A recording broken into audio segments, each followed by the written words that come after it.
Allahumma salli ala Sayyidina Muhammad wa ala ali Sayyidina Muhammad. Mari kita awali majelis ilmu ini bersama-sama memohon ridho dan berkah Allah. Kita sertakan Allah dalam majelis ini dengan menyapanya, dengan membaca basmalah. Bismillahirrahmanirrahim.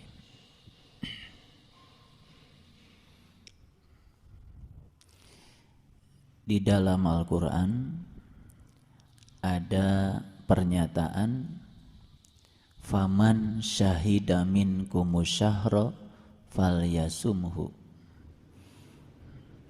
Ini pernyataan yang sangat luar biasa.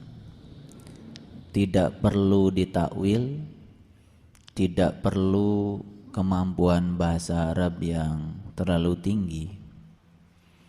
Faman syahida minkumus syahra falyasumhu. Faman, barang siapa, syahida. Syahida itu artinya adalah menyaksikan. Minkumus syahra, ya.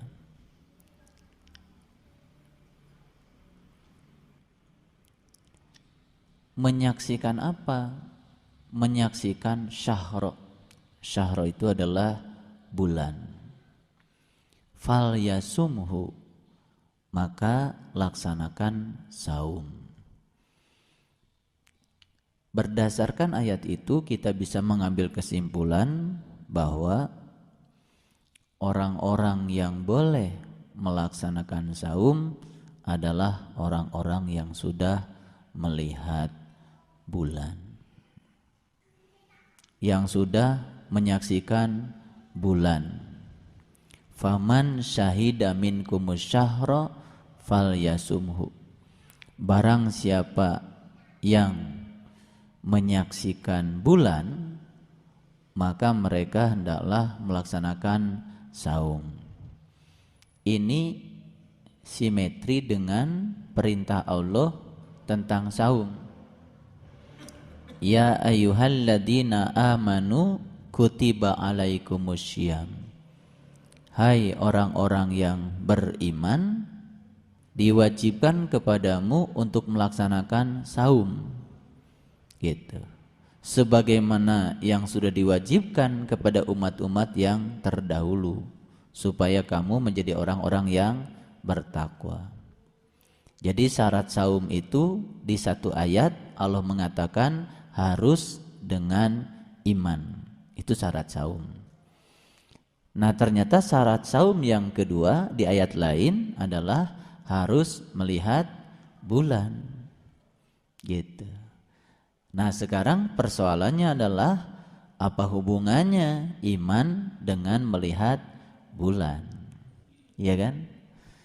Ini harus dipahami secara jernih, cerdas, agar kita bisa mendapatkan kesimpulan dari dua pernyataan yang berbeda yang seakan-akan memang berbeda. Jadi di satu ayat syaratnya saum itu adalah iman. Di ayat lain Allah menyatakan syarat saum itu adalah harus melihat bulan. Kata-katanya sederhana. Faman syahida minkumus syahra falyasumhu. Jadi orang itu kalau belum melihat bulan ya jangan saum. Nah, sekarang apa hubungannya melihat bulan dengan iman? Kalau melihat bulan yang biasa tentu saja tidak ada hubungannya dengan iman. Tapi kalau melihat bulan yang hakikat, melihat bulan yang sejati sebagaimana yang dinyatakan Nabi kepada para sahabat, ini hadisnya hadis sahih muttafaq alaih. Kelak kamu akan melihat Tuhanmu seperti kamu melihat bulan purnama. Ini muttafaq alaih, artinya hadis yang tidak perlu diragukan lagi. Dalam kumpulan hadis Bukhari Muslim itu adalah hadis nomor 2003. Jadi nomornya saya sebut supaya nanti kita kalau mencarinya mudah. Ini yang harus dipahami secara cerdas. Jadi ternyata syarat saum itu di satu sisi harus iman, di sisi lain harus melihat bulan. Jadi tidak ada kewajiban saum kalau belum melihat bulan. Makanya yang dihaikan hanya orang-orang yang beriman. Jadi kalau begitu tentu saja ada hubungan antara melihat bulan dengan iman. Merujuk kepada hadis Nabi yang mengatakan man shoma Ramadan imanan wahtisaban. Nabi sendiri mengatakan ya, orang-orang yang saum di bulan Ramadan itu harus dengan iman. Makanya orang yang saum dengan iman gufirolahu mataqaddama min dambik. Maka Allah akan mengampuni segala dosa-dosanya. Makanya ada pernyataan ya, sebagian dari bulan Ramadan adalah bulan ampunan yang ujungnya itqum minan nar, dibebaskan dari api neraka. Nah, bagi orang yang sudah bisa mengalami bagaimana menyaksikan bulan sejati di dalam dirinya, maka sebetulnya itulah orang-orang yang akan memahami perintah saum harus dilandasi dengan iman. Nah, saum yang semacam inilah yang akan mengantarkan hamba-hamba Allah menjadi orang yang bertakwa. Jadi banyak orang yang saum cuma sekedar menahan lapar dan dahaga, saum syariat, saum raga. Nah, tidak menyentuh pada wilayah jiwa, akibatnya saum yang semacam itu tidak akan pernah mengubah kesadaran. Nah, oleh karena itu beruntunglah mereka-mereka yang sudah bisa saum dengan iman ya, karena sudah menyaksikan bulan. Walaupun bulan yang disaksikan pertama kali mungkin saja sabit dulu ya, tetapi bulan sabit itu kemudian akan berubah menjadi purnama pada saatnya.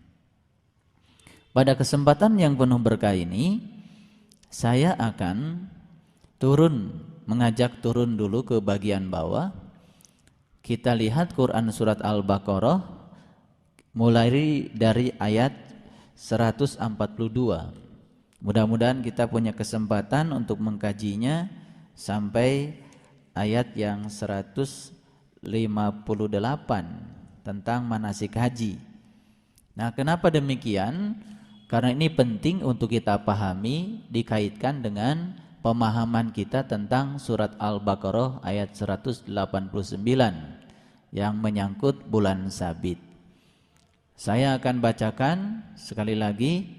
Mereka akan bertanya kepadamu tentang bulan sabit. Nah, ternyata Allah menyatakan bulan sabit itu adalah tanda waktu bagi manusia dan tandanya haji. Oleh karena itu Allah menyatakan di ayat berikutnya, bukanlah suatu kebajikan memasuki rumah dari belakangnya, tapi kebajikan itulah kebajikan orang yang bertakwa. Lalu Allah menyatakan siapa orang yang bertakwa, yaitu mereka yang sudah bisa memasuki rumah dari pintu-pintunya. Itulah orang-orang yang beruntung. Jadi ternyata memasuki rumah Allah yang sejati itu tidak ada jalan lain kecuali memasukinya dari pintu-pintu yang sudah disediakannya. Kalau memasukinya lewat jalan lain, dalam bahasa Quran lewat jalan belakang, maka itu bukanlah suatu kebajikan. Banyak orang yang merasa dirinya sudah memasuki rumah itu, tapi lewat jalan belakang. Kata Allah, bukanlah itu merupakan suatu kebajikan, karena kebajikan itu adalah kebajikan orang yang bertakwa. Siapa orang yang bertakwa? Yaitu orang yang memasuki bait itu dari pintu-pintunya. Itulah orang-orang yang beruntung. Nah, sekarang timbul lagi pertanyaan, saum itu untuk menghasilkan orang yang bertakwa. Saum itu syaratnya dua. Yang pertama harus iman, yang kedua harus melihat bulan. Sedangkan di ayat lain Allah menyatakan orang yang bertakwa itu adalah orang yang memasuki baitnya dari pintu-pintunya. Nah, ada lagi suatu hubungan kalau begitu. Jadi kalau begitu saum itu ada kaitan dengan memasuki rumah dari pintunya. Nah, kalau orang yang sudah bisa memasuki rumah lewat pintu itu, kemudian dia itu menghindarkan segala kehidupan-kehidupan yang bersifat duniawi, itulah saum yang sebenarnya. Itulah saum hakikat.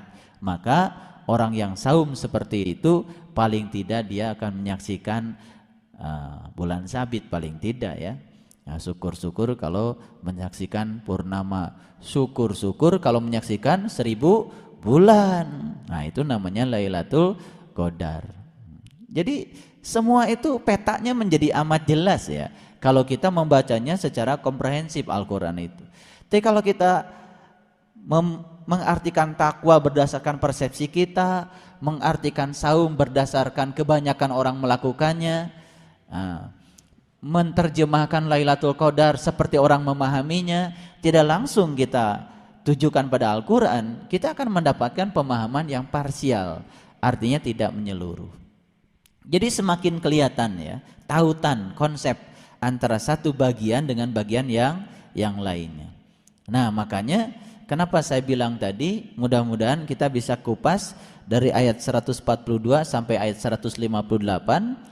Karena di ayat 158 itu murni cerita tentang manasik haji. Jadi ada hubungan ternyata saum dengan haji. Luar biasa sebetulnya. Baik, apa isi dari Quran surat Al-Baqarah ayat 142? Isinya sebetulnya cerita tentang kiblat. Ya. Saya sering mengulang-ulang, kalau kita pergi umroh, pergi haji, maka ziarah di Madinah itu kan dimulai dengan ziarah di Masjid Quba. Nah, dari Masjid Quba kemudian kita menuju ke Jabal Uhud. Uhud itu dari Ahad. Ahad itu sebetulnya adalah 1. Nah, setelah dari Jabal Uhud kemudian kita menuju Qiblatain. Dari Qiblatain baru kita pulang menuju Madinah Al-Munawwarah. Itu adalah suatu etape perjalanan ziarah yang diajarkan Rasulullah. Nah, Masjid Quba apa? Masjid Quba itu adalah masjid yang dibangun atas dasar takwa. Cerita takwa lagi. Jadi cerita Quba itu cerita takwa lagi. Jadi memasuki Masjid Quba yang sebenarnya adalah harus dengan takwa. Sedangkan takwa di ayat tadi dikatakan memasuki pintu lewat pintu, memasuki bait lewat pintu-pintunya. Nah, ketika kita masuk ke Masjid Quba secara syariat, biasanya kan kita melaksanakan sholat sunat tahiyatul masjid. Lah, apa bedanya dengan memasuki masjid-masjid yang lain? Kan kalau memasuki masjid yang syariat memang disunatkan tahiyatul masjid. Nah, tahiyat itu artinya menghormati. Masjid itu adalah tempat. Tahiyatul masjid, sholat menghormati masjid. Memangnya kita nyembah masjid? Bukan. Kita itu adalah menyembah Baitullah. Baitullah itu bukan tempat. Baitullah ya Allah itu sendiri. Jangan kita memandang kalau ada rumah ada orangnya. Orang dan rumah berbeda. Tapi kalau kita memandang kata Baitullah dengan Allah, jangan seperti kita memandang kita dengan rumah kita. Ada rumahnya, ada penghuninya. Tidak seperti itu. Pada tingkat yang lebih tinggi lagi dari pemahaman spiritual, Baitullah itu apa? Ya Allah itu sendiri. Itu pada tingkat yang lebih lanjut. Nah, makanya memasuki Baitullah adalah memasuki Allah sebetulnya. Nah, jadi oleh karena itu maka ziarah di Madinah itu dimulai dengan apa? Memasuki Masjid Quba. Nah, Masjid Quba itu ada hubungannya dengan takwa. Bagaimana memasuki bait supaya kita takwa? Bagaimana memasuki bait dengan jalan takwa? Memasuki bait dengan jalan takwa kata Allah adalah masuki dari pintu-pintunya. Berarti Masjid Quba itu ada pintunya.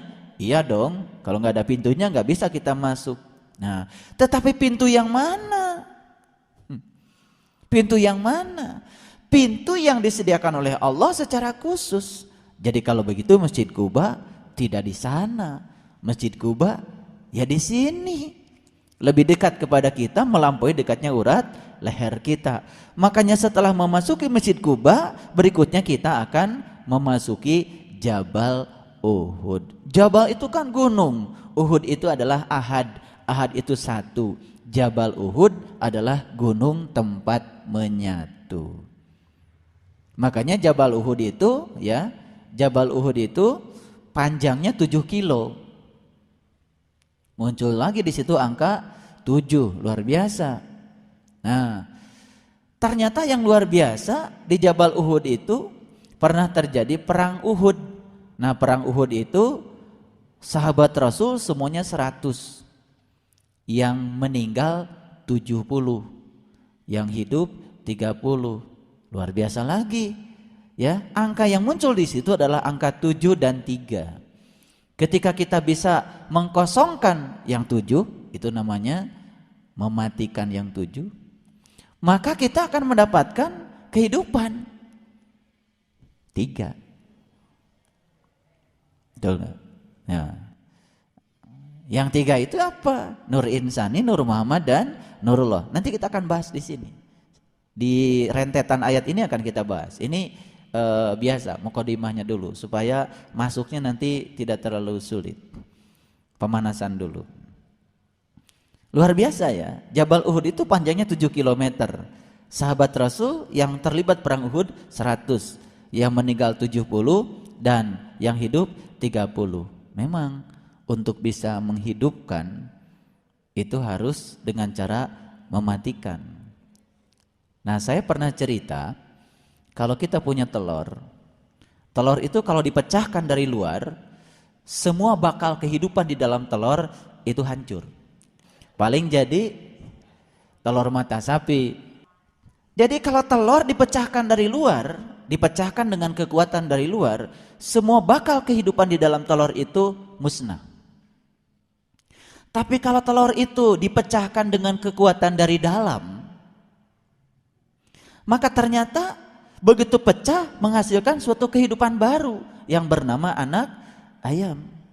Dan anak ayam nanti jadi ayam remaja, setelah itu dewasa kawin, menghasilkan puluhan telur lagi, dipecahkan lagi dari dalam, menghasilkan kehidupan. Satu telur bisa menghasilkan miliaran kehidupan. Demikian juga belajar spiritual. Kalau belajar spiritual dengan kekuatan dari luar, begitu yang mendorong tidak ada, mati.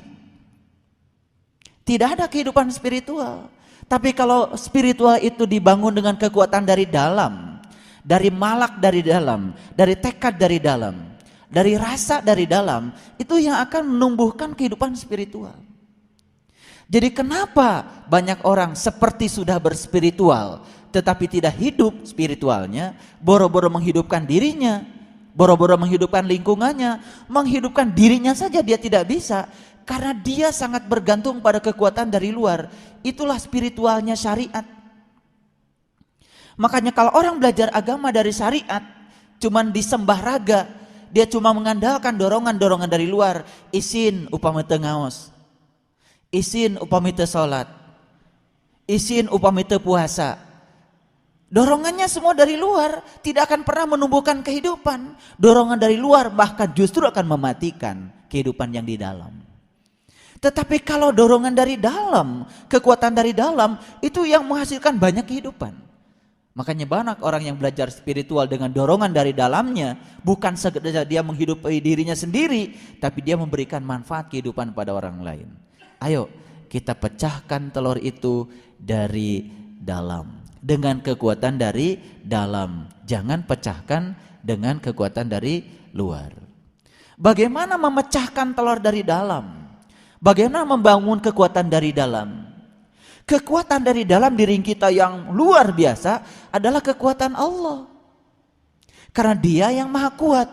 Disebutnya juga Al-Qawi, yang maha kuat. Jadi kalau kita ingin membangun kekuatan dari dalam, berarti dengan cara mengenalkan diri kita kepada Allah. Jadi cocok dengan kata-kata Nabi yang mengatakan bahwa awalnya agama adalah ma'rifatullah. Nah, ma'rifatullah inilah yang akan membangun kekuatan dari dalam. Jadi kalau belajar agama dari syariat sama saja dengan memecahkan telur dari luar. Tapi belajar agama dengan memulainya dengan ma'rifat itu sama dengan memecahkan telur dengan kekuatan dari dalam. Makanya beda. Orang yang cenderung pada kekuatan dari luar, ikhlasnya sulit. Ikhlasnya pun ikhlas-ikhlasan. Tapi orang yang memecahkan kekuatan dirinya dari dalam, ikhlasnya ikhlas yang benar.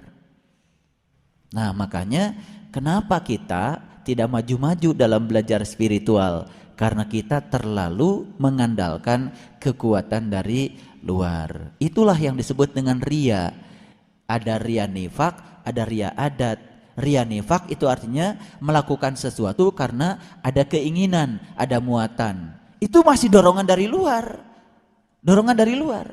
Mau tahajud karena ada keinginan. Itu keinginan itu dari luar. Mau duha karena ada dorongan dari luar. Itu dari luar. Makanya tahajudnya rajin, duhanya rajin, tapi tidak tumbuh spiritualnya. Karena dia didorong oleh kekuatan dari luar. Ada lagi yang disebut dengan riya adat. Riya adat itu apa? Melaksanakan sesuatu karena bergantung pada adat. Lumrahnya orang seperti itu. Nah, ikut Jumatan karena lumrahnya di sini pada Jumatan. Ikut tarawih karena lumrahnya di sini pada tarawih. Itu namanya riya juga. Cuman riyanya riya adat. Dorongannya itu dari kultur. Dari kebiasaan orang melakukannya. Itu juga tidak akan pernah menumbuhkan spiritual. Jadi saya berikan pencerahan sekarang. Kenapa banyak orang yang sepertinya sudah cukup rajin dalam beragama tapi tidak tumbuh rasa kasih sayangnya, tidak tumbuh kepeduliannya, tidak semakin dewasa, tidak semakin berjiwa besar? Saya sampaikan kemarin waktu di radio, ciri orang yang berjiwa besar salah satunya apa? Orang yang berjiwa besar bisa mengolah kegagalan menjadi sesuatu yang berarti untuk menuju kepada suatu kesuksesan. Bahkan kesuksesan dia dibesarkan lewat kegagalan karena dia berjiwa besar. Tapi orang yang berjiwa kerdil, dia akan ditenggelamkan justru oleh kegagalan. Jadi kalau ada orang yang tenggelam karena kegagalan, itu artinya karena dia berjiwa kerdil. Tapi kalau ada orang yang bisa membuat kegagalan menjadi kesuksesan yang luar biasa, itu karena dia berjiwa besar. Bahkan dia menyadari bahwa sesungguhnya kegagalan adalah suatu proses untuk membuat kesuksesan baru bagi dirinya. Dia akan bangkit. Karena apa? Karena dia berjiwa besar. Saya sering katakan, gagal 7 kali tapi bangkit 8 kali. Itulah orang yang berjiwa besar. Nah, kapan orang berjiwa besar? Kapan berjiwa lapang? Kalau dia sudah menyertakan Allah ke dalam dirinya yang maha besar, yang maha lapang. Betul? Jadi masuklah ke Kuba untuk apa? Untuk menguhud, untuk mengesa bersama Tuhan. Nah, kalau sudah bisa mengahad bersama Allah, baru kita lanjutkan perjalanan kita ke kiblatain. Apa kiblatain? 2 kiblat. Nah, 2 kiblat secara syariat dipahami oleh umat Islam. Kiblat kita yang pertama dulu adalah ke arah Yerusalem, ke Palestina. Kemudian dirubah kiblatnya ke Makkah Al-Mukarramah. Kalau kita mikir secara logika, Palestina materi, Makkah juga materi. Palestina tempat, Makkah juga tempat. Jadi sebetulnya kalau kita itu mengubah kiblat hanya dari tempat ke tempat, itu namanya belum mengubah kiblat, belum kiblatain. Kita katakan sudah mengubah kiblat, tapi dari materi ke materi, cuman materi yang berbeda, untuk nama yang berbeda, itu belum kiblatain. Kiblatain itu kalau kita mengubah kiblat dari materi kepada yang tidak materi, itu namanya kiblatain. Jadi pada tingkat spiritual awal Nabi Muhammad itu kiblatnya karena belum tahu dan kenal kepada Allah, mungkin saja masih yang bersifat materi. Tapi dengan perjalanan spiritualnya berubah kiblatnya kepada yang melampaui materi. Itu namanya kiblatnya dua, kiblatain. Jasmani kita materi, jasmani kita dihadapkan pada materi, tapi jiwa kita bukan materi, harus dihadapkan pada yang bukan materi. Jadi kalau kita sholat itu harus dua kiblatnya, satu materi dihadapkan pada materi untuk keseragaman materi sehingga kelihatan menjadi luar biasa rapinya, betul nggak? Tetapi jiwa kita yang tidak materi tidak bisa dihadapkan pada materi, dia harus dihadapkan pada yang melampaui materi. Itu pembukaannya. Sekarang kita baca ayatnya. Ayat 142. A'udzubillahi minasyaitonirrajim. Bismillahirrahmanirrahim. Ya. Sayaqulus sufaha'u minan nas ma wallahum an qiblatihim. Ya. Allati kanu 'alaiha. Orang-orang yang ini diterjemahkan yang kurang akalnya. Ya, saya sih tidak terlalu keberatan dengan ini, karena menurut Nabi akal itu adalah cahaya yang di dalam kolbu. Jadi ada hadis Nabi yang mengatakan bahwa definisi akal itu menurut Nabi adalah cahaya yang di dalam kolbu. Ini luar biasa. Jadi akal itu ternyata cahaya yang di dalam kolbu. Jadi artinya kalau orang belum tahu cahaya yang dalam kolbu, berarti menurut ayat ini cocok, itu kurang akal. Karena kita sering menerjemahkan akal itu kan pikiran, kecerdasan, ya kan? Bukan, kata Nabi, akal adalah nurun kolbi. Jadi cahaya yang di dalam kolbu. Makanya kalau orang yang sudah cerah, kolbunya sudah bercahaya, beda.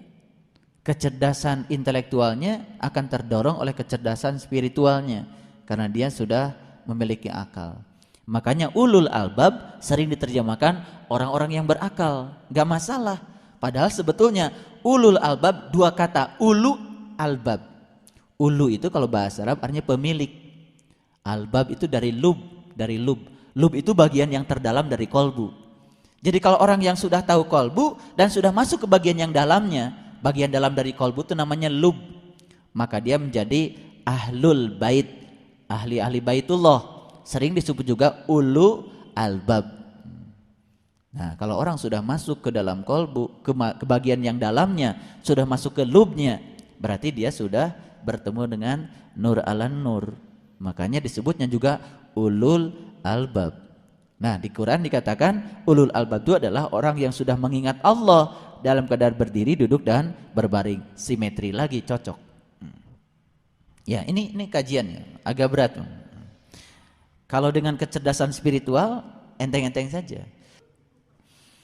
Jadi sayaqulu sufaha minan nas, orang-orang yang kurang akalnya. Jadi saya menyetujui terjemahan ini, ya. Di antara manusia akan berkata, ya, apakah yang memalingkan mereka dari kiblatnya yang dahulu mereka telah berkiblat kepadanya? Itu. Jadi kalau orang yang nanya kayak gitu pasti orang yang kurang akal. Gitu. Ngerti nggak? Apa sih yang memalingkan kiblatmu dari kiblatmu yang telah terdahulu? Kalau di sini dalam kurungnya banyak.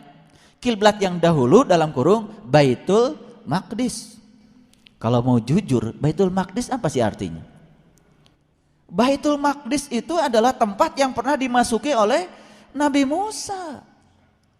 Jadi sebetulnya suatu tempat yang suci. Bahkan Nabi Musa ketika mau masuk ke situ dilarang menggunakan kedua terompahnya.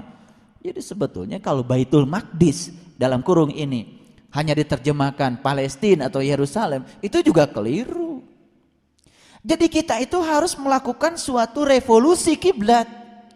Dari kiblat yang bersifat materi kepada kiblat yang melampaui itu. Dari mana perintah revolusi? Dari Quran. Li'ilafi Quraisy ila fihim rihlatas sita'i was-soif falyabudu rabba hadal bait. Kan gitu. Falyabudu rabba hadal bait. Jangan kau sembah rumah itu, tapi sembahlah yang punya rumah itu. Jadi kalau pada tahap awal manusia tahu kiblat itu adalah materi, dengan revolusi yang diinginkan Allah dalam Quran surat Al-Quraisy, harusnya manusia segera bertransisi dari kiblat yang materi kepada kiblat yang non materi. Falyabudu rabb hadzal bait. Jangan sembah rumah itu, sembah yang punya rumahnya. Orang begitu nyampe di Masjidil Haram yang pertama kali nyampe sana, langsung histeris, teriak-teriak. Kenapa dia teriak? Itu adalah kerinduan kepada Allah. Baru ketemu simbolnya saja sudah begitu histeris. Yang paling berbahaya ketika dia merasa bahwa dia telah sampai di rumahnya. Kemudian dia berkeliling 7 kali dan merasa sudah menjadi tamunya. Ya Allah, mau berkeliling 70.000 kali, kalau masih di luar belum jadi tamunya, dan otomatis tidak akan pernah disuguhi apa-apa. Ya tamu baru disuguhi kalau sudah duduk di dalam. Duduk di dalam, sopan, baru disuguhi.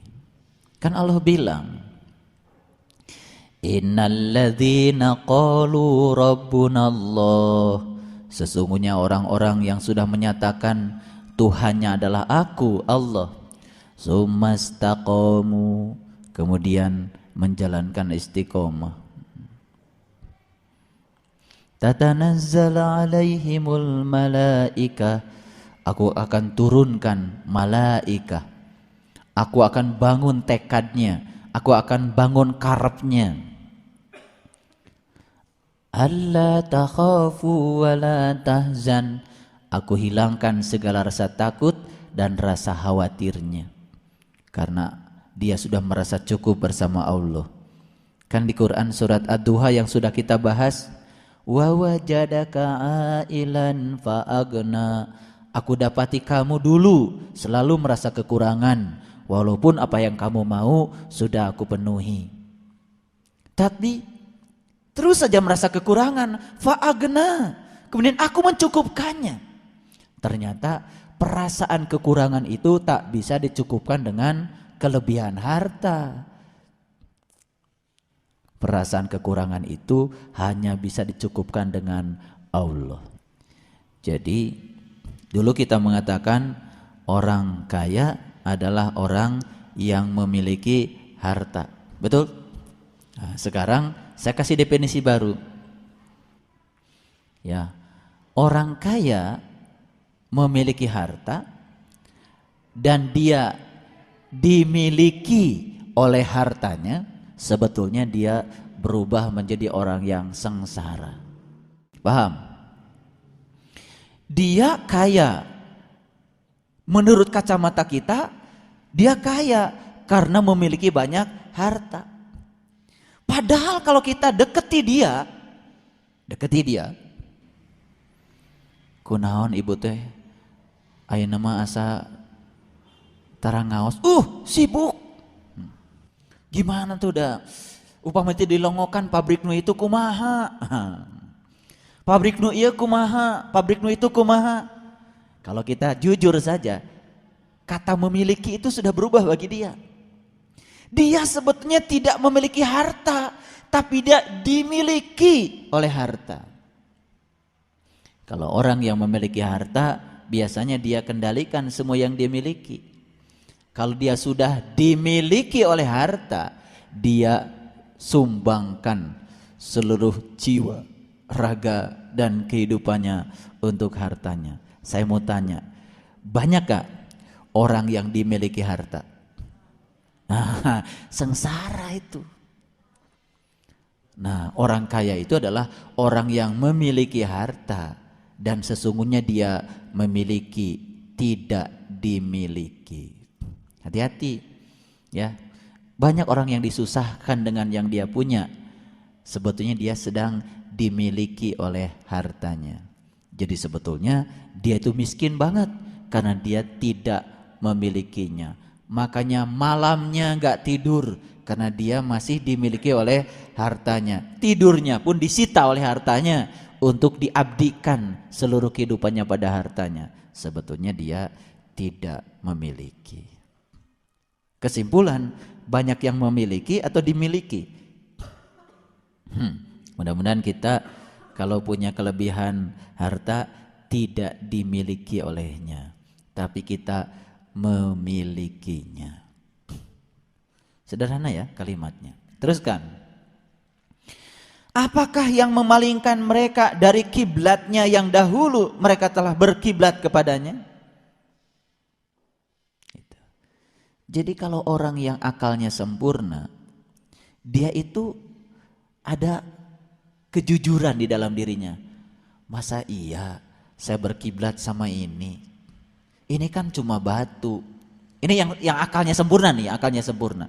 Ini kan cuma batu, tidak berdaya. Yang bikin juga manusia. Maka saya berkiblat sama yang ini. Timbul suatu kegelisahan dalam dirinya mencari kiblat yang satu lagi. Ini yang akalnya sempurna. Tapi yang kurang akalnya malah ngeyel. Ngapain kamu cari kiblat yang lain lagi? Kan cukup ini. Itu kira-kira kalau menggunakan bahasa saya. Ngerti nggak? Jadi Quran itu harus dibahasakan dalam bahasa yang lebih jernih gitu supaya jadi kelihatan yang punya akal dengan yang nggak punya akal. Berapa tahun kita juga nggak berakal. Oh, betul nggak? Tapi kalau disebut nggak berakal, pasti marah. Marah luar biasa. Saya ini manusia sempurna. Dan kesempurnaan manusia itu justru akalnya. Iya, kesempurnaan manusia itu adalah akalnya. Bahkan di Quran dikatakan manusia yang sudah menggunakan kolbunya untuk memahami, itulah manusia. Tapi manusia yang belum menggunakan kolbunya untuk memahami, dia adalah binatang. Bahkan lebih sesat dan lebih hina daripada binatang. Jadi bedanya manusia dengan binatang itu menurut Quran sederhana. Yang satu sudah menggunakan kolbunya, yang satu belum menggunakan kolbunya. Yang sudah menggunakan kolbunya terang benderang, yang belum menggunakan kolbunya gelap gulita. Cocok dengan definisi Nabi, akal adalah nurun fi kolbi, yaitu cahaya yang ada dalam kolbu, itu akal. Awas, jangan bilang saya ini kan pangkatnya juga udah tinggi pak, saya ini kan sudah guru besar. Gak ada hubungan. Nggak ada hubungan, ya. Jadi tidak bisa kita menjustifikasi kemuliaan manusia dengan gelar akademik, apalagi kepangkatan. Nggak bisa, ya. Nabi Muhammad juga tidak pernah dapat gelar fungsional. Manusia sempurna. Baik, kita teruskan. Sampai sini ngerti ya? Oke, teruskan lagi. Katakanlah, kepunyaan Allah lah timur dan barat. Dia memberi petunjuk kepada siapa yang dikehendakinya ke jalan yang lurus. Subhanallah. Jadi ketika kita gelisah, masa iya kiblat saya yang kayak gini? Masa iya saya harus mengkiblati yang kayak gini? Gitu. Kalau ada keraguan, kemudian dia mencari, maka Allah bilang, yahdi mayyasha ila sirati mustaqim. Aku akan tunjuki kamu ke jalan siratal mustaqim. Masih ingat dulu waktu saya membahas Quran surat Ad-Duha, fa ammal yatima fala takhar wa amma sa'ila fala tanhar. Aku dapati kamu dulu suka berlaku sewenang-wenang pada yatim. Aku dapati dulu kamu suka menghardik yang minta-minta. Masih ingat itu? Ada yang minta dari dalam, ada yang minta-minta dari dalam, kita hardiknya. Betul nggak? Kata yang di dalam, jujurlah kamu, amanahlah kamu, dorong dari dalam. Tapi karena dia itu didorong oleh kekuatan dari luar, kehidupan dari dalam gak hidup. Subhanallah. wadduha wallaili idza saja ma waddaka rabbuka wa ma qala walal akhiratu khairul laka minal ula wala sawfa yutika rabbuka fatarda alam yajid kayatiman fa'awa. Aku dapati kamu dulu yatimmu itu tidak ada lindungannya, tidak ada pelindungnya. Aku lindungi kamu. Fa ammal yatima fala takhar. Aku dapati juga kamu dulu dalam keadaan berlaku sewenang-wenang kepada yatim. Fa ammas sa'ila fala tanhar. Kamu juga suka menghardik yang minta-minta. Dikira-kira yang minta-minta nih pengemis. Bukan. Yang sering kita hardik tuh yang minta dari dalam. Bangunlah bangun, kata yang dari dalam. Tunuh. Itu menghardik sebetulnya. Cuman berapa banyak orang yang sadar dengan Quran surat Duha itu. Ari ngiluan taraweh mau ngal peting. Imam maca aduha. Lu gua. Padahal jelas. Wa ammasa ila fala tanhar. Kamu itu suka menghardik yang minta-minta. Yang minta dari dalam luar biasa. Kata yang dalam ngaji. Engke eta mah. Ngaji mah ya isuk. Gitu. Tahajud, salat, dorongan dari dalam luar biasa. Karena yang dari dalam itu cuma minta didekatkan pada Allah sajalah, itu saja. Tapi kita hardiknya dia. Jelas. Subhanallah. Luar biasa. Katakanlah, kepunyaan Allah lah timur dan barat. Dia hanya memberi petunjuk kepada siapa yang dikehendakinya. Tolong perhatikan. Yahdi mayyasha ila siratim mustaqim. Allah akan menunjukkan kepada yang dia kehendaki ke jalan siratal mustaqim. Siapa yang akan dikehendaki? Yang tadi itu, yang gelisah. Ada apa sih pada diri saya, kok saya merasa kurang? Padahal pangkat sudah naik, mobil sudah kebeli, kue lebaran sudah banyak. Tapi ada yang kurang pada diri saya. Apa sih yang kurang itu? Gak ngerti mereka. Sebetulnya yang kurang itu adalah Allah belum bersama dia. Karena kata Allah, tidak ada yang bisa menutupi kekurangan-kekuranganmu kecuali aku. Wa wajadaka ailan fa'agna. Kamu selamanya akan merasa kurang sebelum aku hadir mencukupkan kamu. Makanya begitu Sayyidina Umar diimankan, disahadatkan oleh Rasulullah. Beliau mengatakan hasbi Allah. Saat itu seluruh harta kekayaannya, ya Rasul, aku sumbangkan seluruh kekayaanku untuk perjuanganmu. Bagaimana dengan keluargamu Umar? Hasbi Allah. Perasaan kurang itu langsung musnah seketika ketika Allah hadir ke dalam diri seseorang. Makanya berapapun dia banyak harta, kalau dia merasa kurang, tidak akan pernah berbagi kepada siapapun. Makanya orang yang sudah berbagi kepada orang lain karena hartanya banyak, karena dia sudah merasa cukup dengan Allah. Jadi apa yang bisa membebaskan seseorang dari sifat kikir? Cuma satu, bersama dengan Allah. Ini penting. Kepunyaan Allah lah timur dan barat. Dia memberi petunjuk kepada siapa yang dikehendakinya ke jalan siratal mustaqim. Jadi untuk mendapatkan kiblat yang satu lagi, Quran mengajarkan kamu harus menghendaki untuk mendapatkan syirat al-mustaqim. Betul? Subhanallah. Wala sawfa yutika rabbuka fatarda alam yajidka yatiman fa'awa wa wajadaka dhallan fahada. Pada saat itu aku dapati kamu dolan, bingung, jalan ke sana, jalan ke sini, ngaji ke sana, ngaji ke sini, udah baca itu, baca ini, kamu masih saja dolan, bingung. Ketemulah dengan Pak Hada.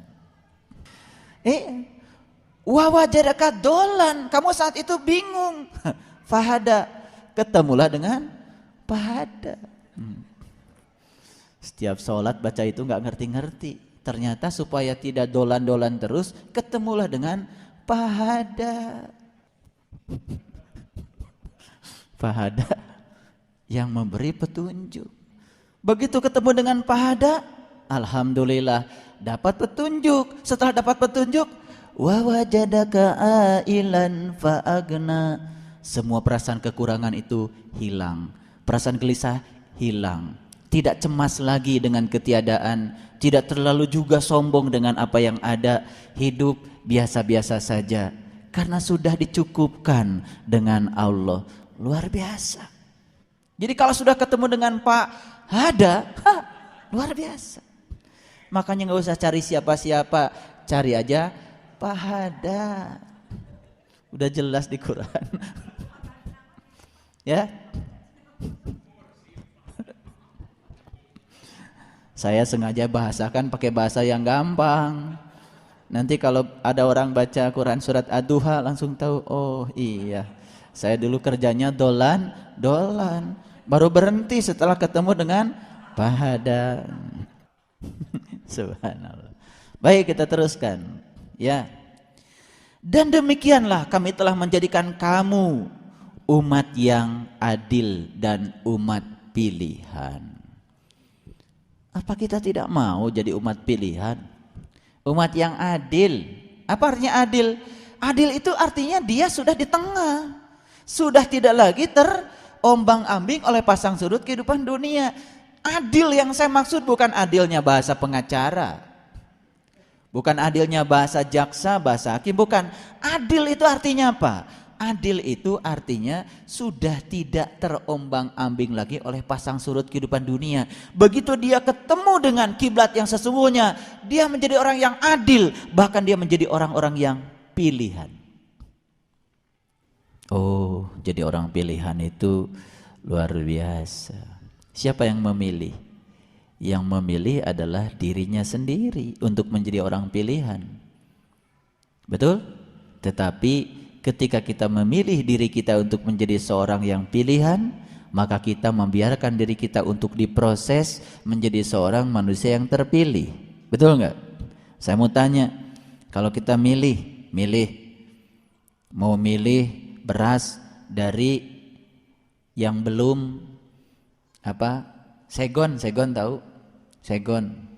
Kan kalau kita menumbuk beras supaya berasnya terpisah dengan kulitnya, kan diayak dulu, ditapi dulu, betul nggak?